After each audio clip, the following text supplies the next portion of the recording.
Here, Manitoba, the city of Winnipeg near Empress Street and Ellis Avenue. It was on Friday, June 4th, 2010, that Mildred Flett was seen getting into a brown car with her ex-boyfriend and a third person. These are the details that Mildred's family was able to determine as her last known whereabouts. Mildred Flett, age 51, has been missing ever since. Mildred Flett, a mother of 5 and originally from Split Lake, Manitoba, was a kind and generous person, often remembered for her great sense of humor. She was an educated woman, outgoing and well-liked by everyone she met. There are many unanswered questions in Mildred's case. It's been 7 years since she went missing, with little to no new information uncovered since. At any time during this broadcast or afterward, if you have any information that might help solve the disappearance of Mildred Flett, visit our website. Someone out there has answers. Our goal is to find them. Mildred was seen getting into a car with her ex-boyfriend and at least one other person. Who was she with that night? Where did they go? What happened to Mildred Flett? It was difficult to nail down a timeline of Mildred's whereabouts, but after speaking to many people, friends, acquaintances, June 4th seems to be the last time anyone has seen or heard from Mildred Flett. Angeline Nelson, Mildred's youngest daughter, recounts what she had learned to be her mother's last known encounter. So we believe that, that the last time that she was seen was June 4th, and then that was at bingo with a friend, and that person had told us that that my mom was someone she's seen pretty much every day, and that she went to bingo that evening with her. Mildred's eldest daughter, Kathy Nelson, remembers speaking with the woman who was with her the night she disappeared. And after bingo was over, her boyfriend came to pick her up in a car. And my mom and her boyfriend had gotten into this car, and that's the last time she was seen. She had told me it was a beige car or a brown car. Obviously there was another person there because my mom and her boyfriend don't drive. And so there was somebody else driving this car. So there was a third person there that we have no idea who was there. Not too long after the family began to search, they knew they had to contact the police. Detective Sergeant Wade McDonald has been investigating Mildred's disappearance. On June 24, 2010, when Mildred was reported missing, the investigation was assigned to our missing persons unit. Immediately, the missing persons unit conducted several interviews with family, friends, and contacts. I know they canvassed the immediate area for information, as well as surveillance video, and as well as attempted to establish a timeline of Mildred's last whereabouts prior to her disappearance. The family began searching everywhere they could think she might have gone, but having so few details made narrowing down the search difficult. We talked to people who lived in her building. We tried to find people that we knew she used to hang around with. We traveled to a lot of different places just within the city, places that we heard that she frequented or places that we knew that she went. It had been suggested that Mildred simply chose to leave without telling anyone. Mildred's sister, Linda Neckaway, went and checked out her apartment. So I got into the apartment with help with the landlord. I went in and I noticed her clothes were hanging in the closet. There was blankets on the bed. Her winter jacket was hanging there that I noticed because that's something that she made. But I noticed the bathroom was very, very clean. There was nothing in there, no toiletries of any kind. It just seemed like spick and span clean for some odd reason. It was no secret to the family that Mildred had been living with her boyfriend at the time of her disappearance, and that she had obtained a restraining order against him for being violent and physically abusive. I considered my mom to be a smart woman, and she could look after herself. But with this last relationship that she was in, it was an abusive one, and it was the first time I seen her with a beat-up face. She hid lots of what she was going through from us, too. So if I asked her about it, she wouldn't fully tell us everything or tell me everything. I believe in February of 2010, she had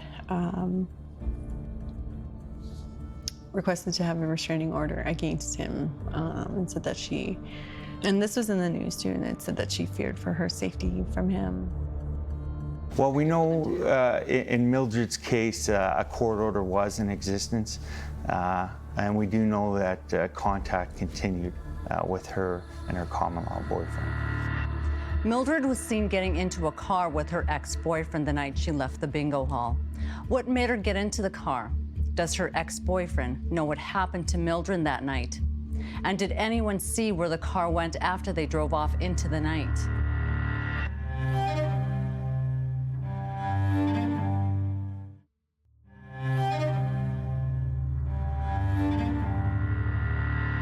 Mildred Flett disappeared in June 2010.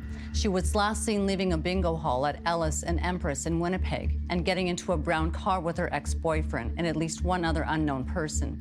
If you have any information that might help lead to the location of Mildred Flett, visit our website. Mildred Flett was from Split Lake, a small northern Manitoba community. Her family later moved further south to the Pas. Her brother, Wesley Flett, remembers walking his sister to school and growing up in the Pas. Me and her grew up in town here, and we used to do lots of things, go to the shows, play cards, and I know when I was growing up, me and my sister, we used to walk to school together and all that. I used to take her home all the time, and after school, she'll go play with some other kids, you know, on her own age and all that. She was a good fisherman, and he did more catching than us, but she did more cleaning than us. Although there were many happy times, Mildred's sister Linda Neckaway recalls their mother's history of alcohol abuse. Because my mother was an alcoholic, or our mother was an alcoholic, it wasn't easy. Because when my mother abused alcohol, she became she was in an alcoholic rage. When my mother was in a rage one time,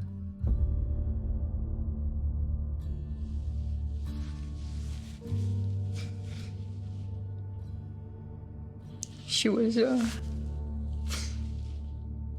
hurting Millie.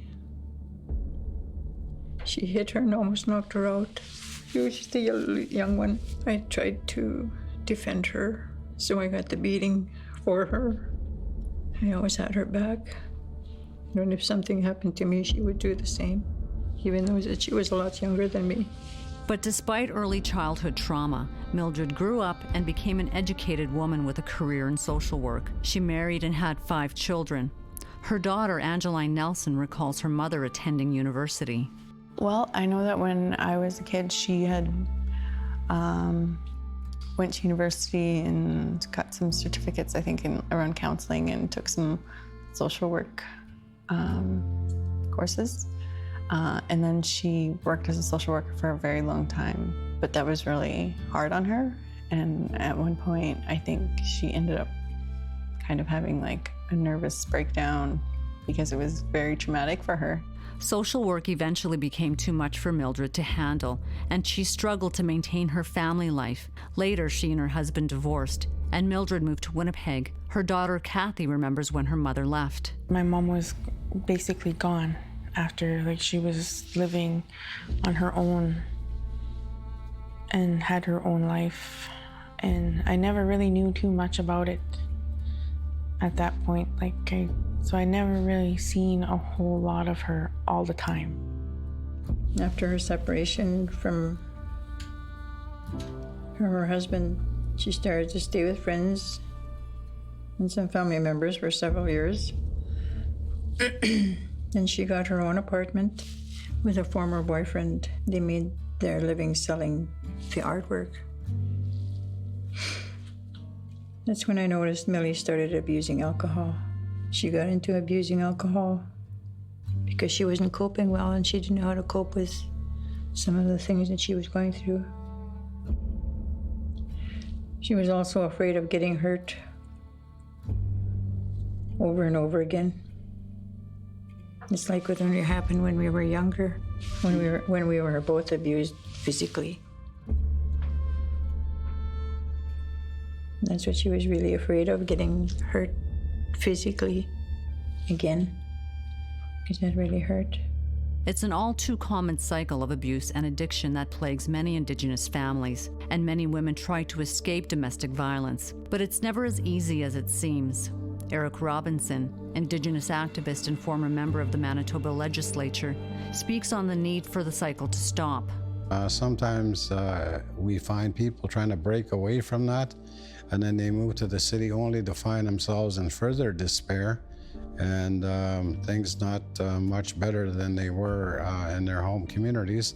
And they fall through the cracks sometimes in the bigger society, in the big cities of Canada, and then fall into different kind of negative things in life, addictions and all these different sort of things. And we have to do what we can to try and make sure that these things aren't the things that we pass on to our children.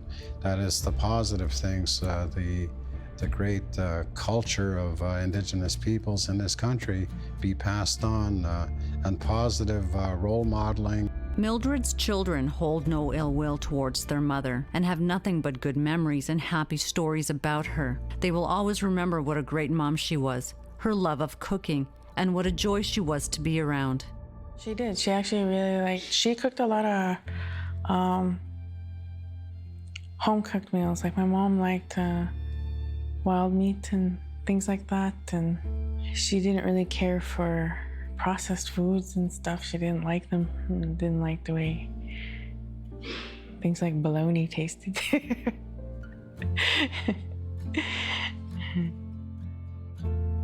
She seemed very happy, and and she was just so kind, and she loved to laugh at all kinds of things, and so she just had a lot of really good energy around her.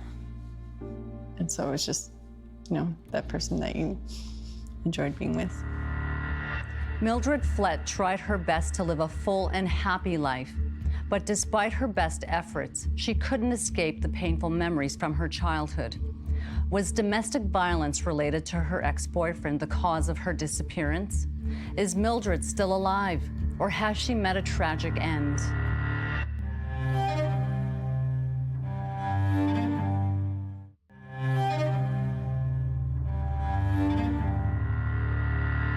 Mildred Flett disappeared on June 4th, 2010, and hasn't been seen or heard from since that night.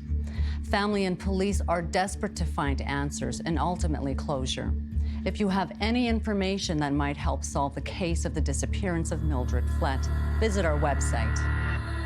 The only suspect Mildred's case had was her ex-boyfriend, who she'd obtained a restraining order against because she had feared for her safety. But in the end, police were only able to arrest him for a violation of the restraining order.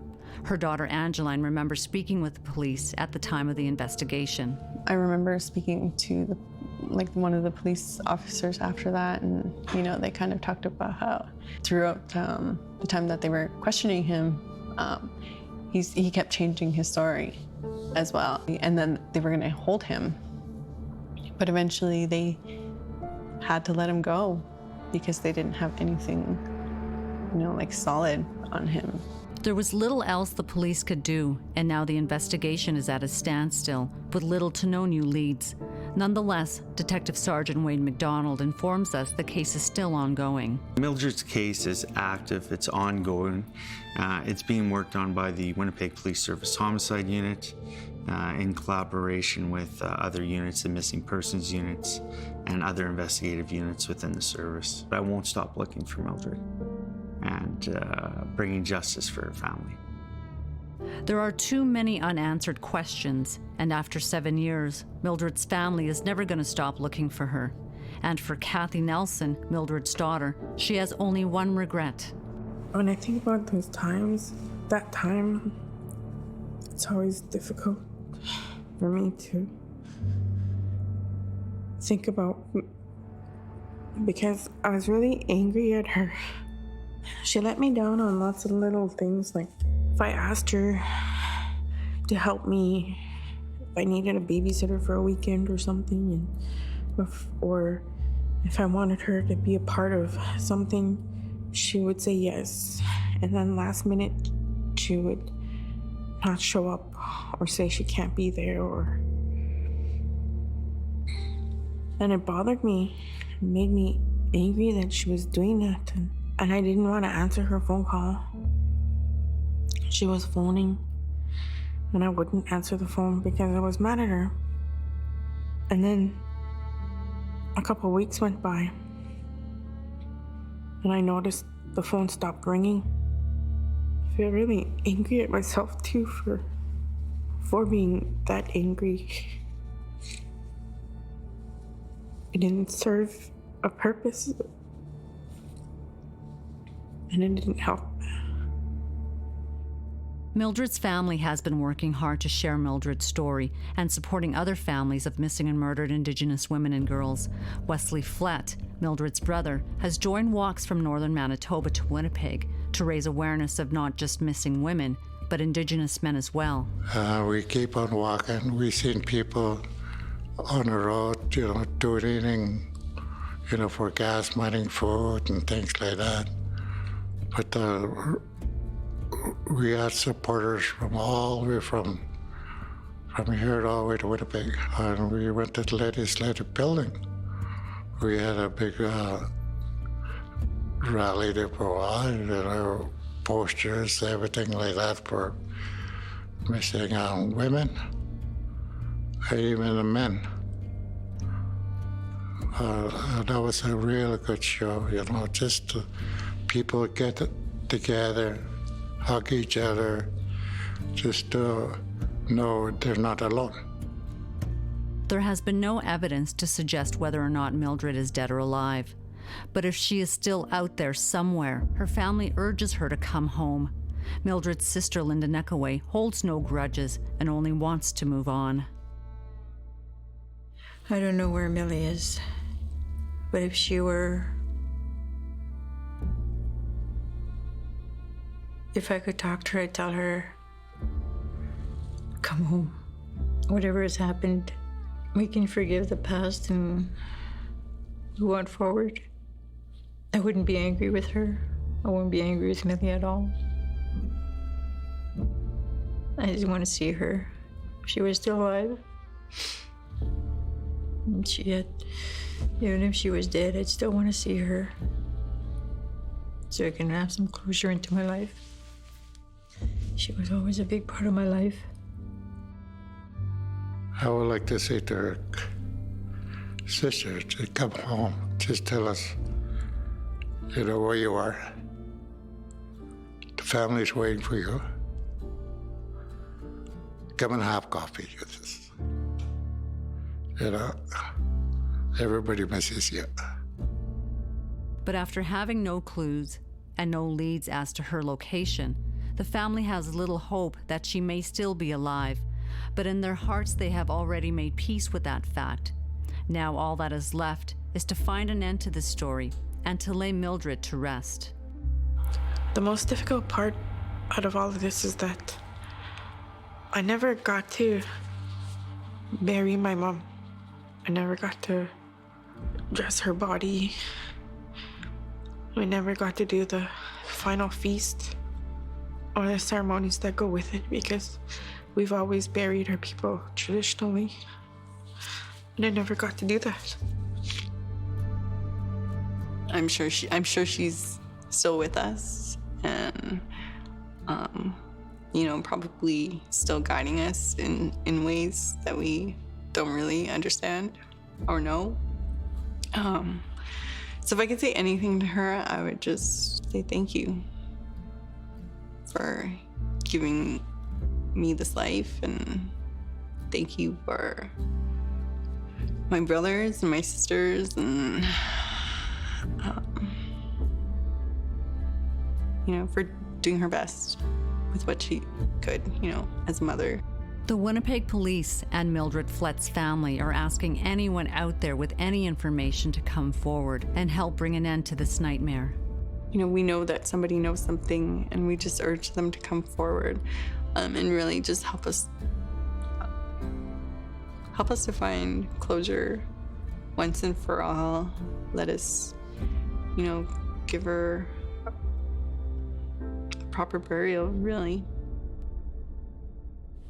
If you have any information that might help in locating Mildred Flett, visit our website.